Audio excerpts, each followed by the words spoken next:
In this video, I'm going to show you how to paint beadboard wainscoting. Before you start painting, caulk all the joints and seams that will show up as black lines after everything is painted. This includes where they meet in the corners and butt up against the other trim. Try not to get too much caulking in the detail of the beadboard paneling. Caulk the joints where two panels meet and fill the nail holes with putty.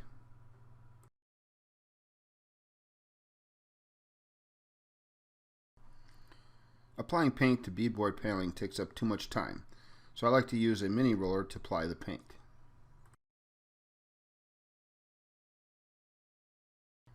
I spread the paint evenly over approximately a 3 foot by 3 foot area of paneling, making sure all of the paneling in that area is completely covered with paint.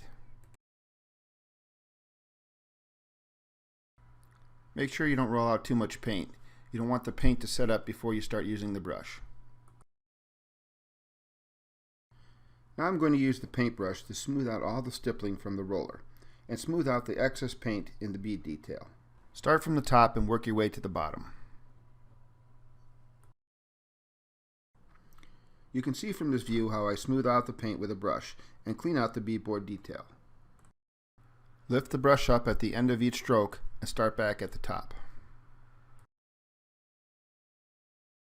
Then I go to the bottom and pull the brush upward, lifting the brush halfway through to blend in the brush strokes.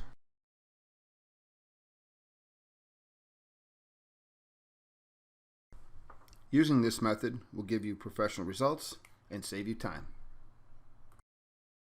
I hope this video helped. If you liked it, please give me a thumbs up and share it.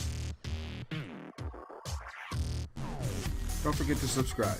Also click the bell icon below to get notified whenever I post a new video. Until next time, thanks for watching.